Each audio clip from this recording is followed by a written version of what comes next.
बोलती पुस्तके. ज्यांना वाचनाचा नाद त्यांना बोलती पुस्तके घाली साद.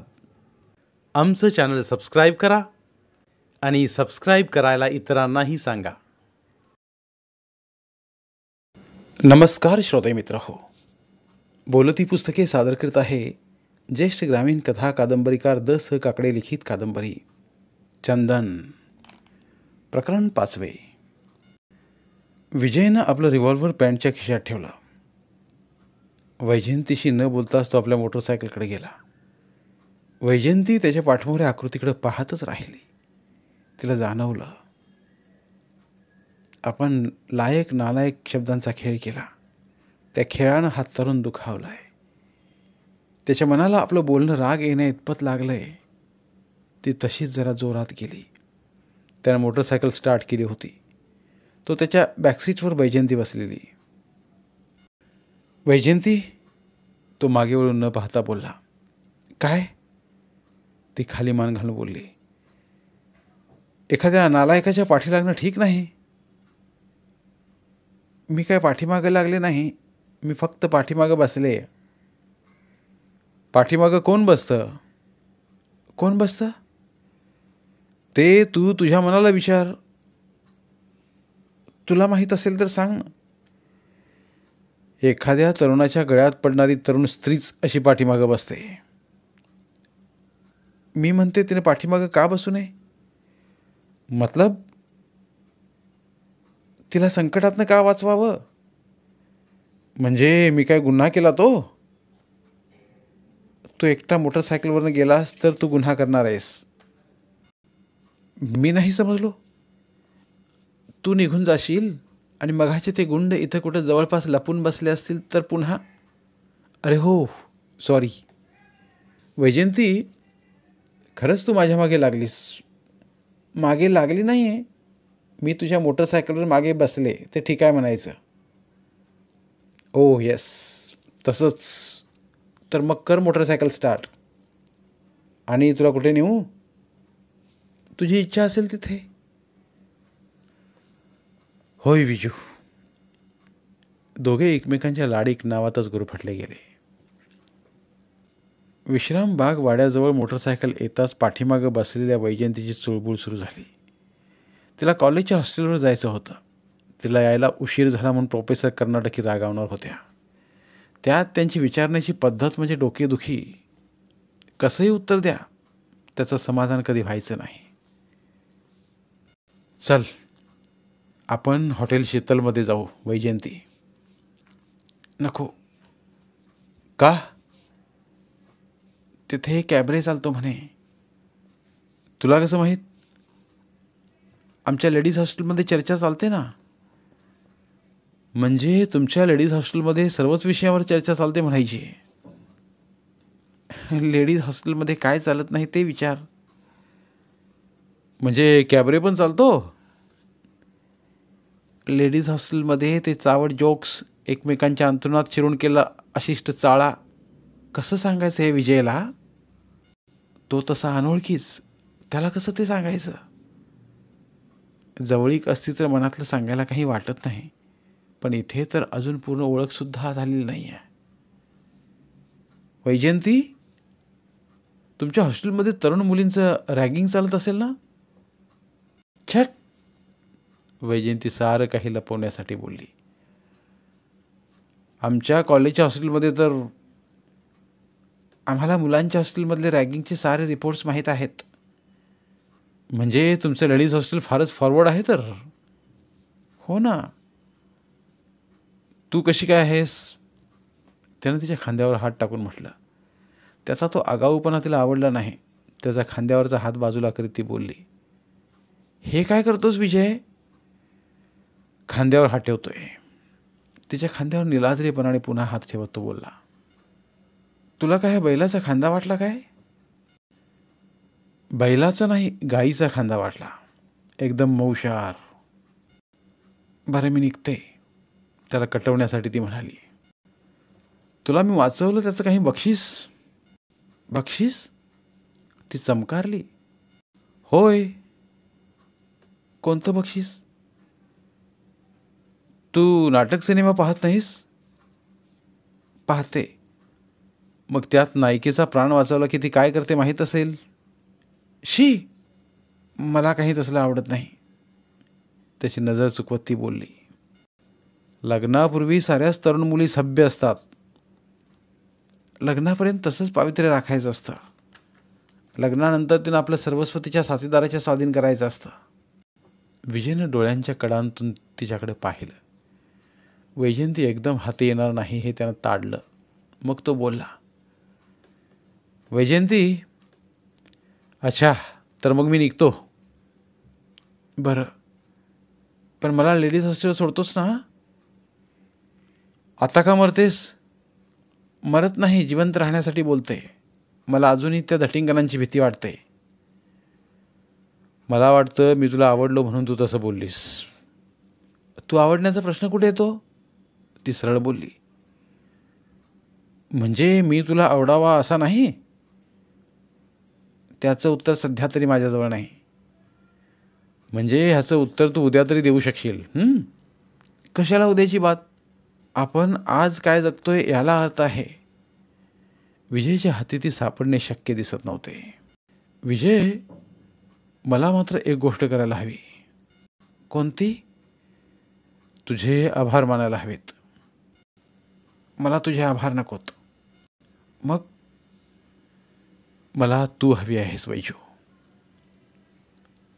मी तुला हवी असून काय उपयोग? म्हणजे तू मला हवा असायला पाहिजे ना? तर मग तू माझे आभार मान आणि चालते हो माझ्या डोळ्यांसमोरून. त्याचा आवाज काहीसा चढला. वैजयंतीला त्याचा तो चढा सूर आवडला नाही. विजयने संकटातनं तिला वाचवलं. त्याचा तो वेगळाच मेळ घालत होता. त्यानं जी मदत केली ती कर्तव्य म्हणून चांगली होती, पण नंतरचा त्याचा तो हेतू त्याच्या कर्तव्यावर पाणी घालणारा होता. वैजयंतीनं समोरून येणाऱ्या रिक्षाला हात केला. रिक्षा थांबली. ती तशीच रिक्षात बसली. आत बसल्यावर तिनं विजयकडे ढुंकूनही पाहिलं नाही. ती तिच्या लेडीज हॉस्टेलकडे सरळ निघून गेली. वैजयंतीनं प्रोफेसर कर्नाटकींना आपल्यावरचा तो बाका प्रसंग सांगताच त्याने तिला मिठीच घातली.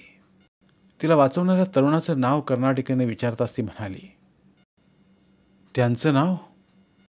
ते मी त्याला विचारलंच नाही. खुळे आहेस तू. म्हणजे? अशा तरुणाचं नाव विचारावं. ते कशाला? पराक्रमी पुरुषाचं नाव नेहमी विचारावं. पराक्रमी पुरुष पाहिला की बस, त्याचं नाव कशाला विचारायचं? नाव कशाला विचारायचं? होय, कशाला नाव विचारायचं? तू शहाणीच आहेस. मी त्याला नाव विचारणार होते, पण ते लेडीज हॉस्टेलच्या नियमात बसणार नाही म्हणून विचारलं नाही. मिस पवार, लेडीज हॉस्टेलसाठी माझे नियम जरूर कडक आहेत, पण ते कंपाऊंडच्या आत. म्हणजे? तुम्हा तरुण मुलींचं बाहेर काय चाललंय त्याची मी कधी चौकशी केली? तसं असेल तर त्या तरुणाचं नाव विजय आहे. प्रोफेसर कर्नाटकीने ते नाव ऐकलं आणि वैजयंतीला संपूर्ण निहाळलं. असं काय पाहताय? त्या विजयनं तुला गुंडांच्या तावडीतून कसं सोडवलं असेल ते पाहते. त्यानं रिव्हॉल्वर दाखवलं. म्हणजे त्या गुंडांच्या तावडीतून सोडवताना तुझ्या शरीराला त्याचा स्पर्श झाला नाही? त्याचा स्पर्श? तुझ्या त्या विजयचा? वैजयंतीला काहीच बोलता येईना. विजयने नंतर केला तो सुखसंवाद काय सांगायचं या मॅडमना. पण ह्या तर अनमॅरिड. त्यांनी चांगली 25शी सुद्धा ओलांडलेली नाही आहे. किती अल्पवयात ह्या प्रोफेसर झाल्या.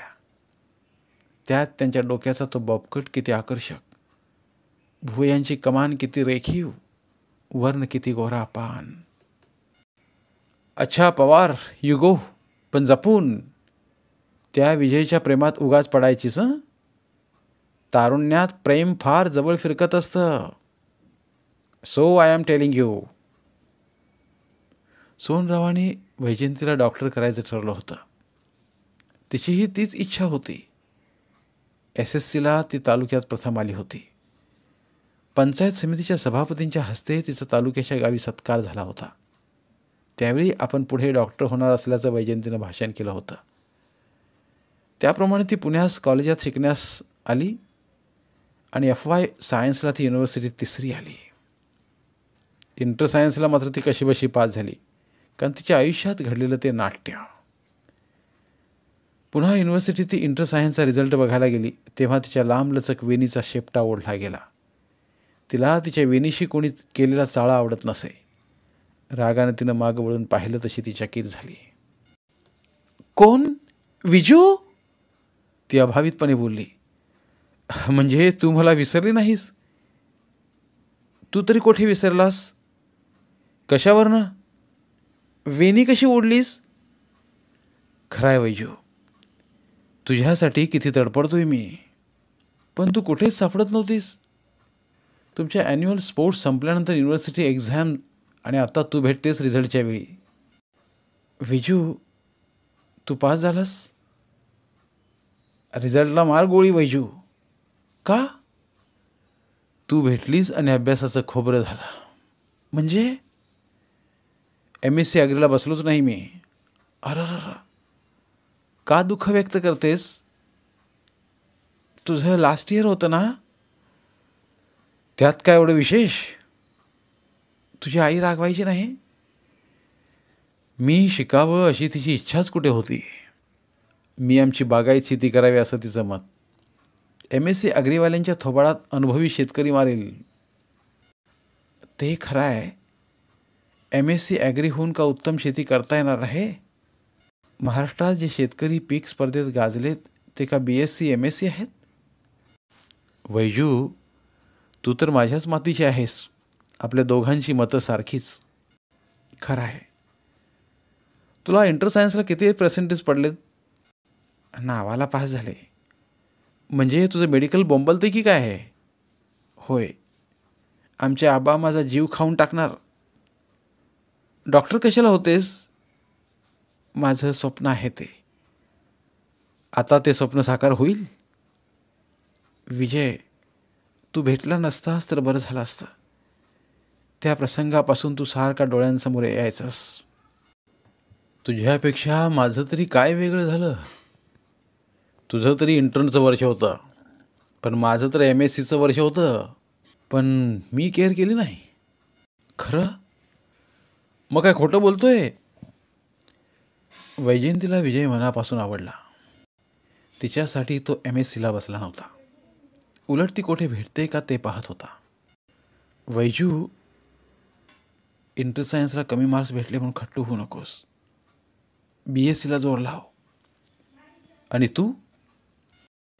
मी MScला पुन्हा जोर लावतो. चालेल. त्यानं मग सरळ तिचा हातच हातात घेतला. तिला घेऊन तो युनिव्हर्सिटीच्या कंपाऊंड बाहेर आला. वैजू? बोल विजय. आपण चतुश्रृंगी देवीला जाऊया. ते का? देवी पुढं आपण अनाशप्ता घेऊ. अनाशप्ता? कशाच्या? ती सावरत बोलली. चांगला अभ्यास करण्याच्या. चालेल. वैजयंती आपल्यासाठी इंटर सायन्सचा अभ्यास करू शकली नाही हे विजयला समजताच तो मनातनं सुखावला होता. बड्या बागायतदाराची तरुण स्कॉलर पोर आपल्या प्रेमासाठी तडपडत होती याचा त्याला अभिमान वाटला होता. विजय, हे काय?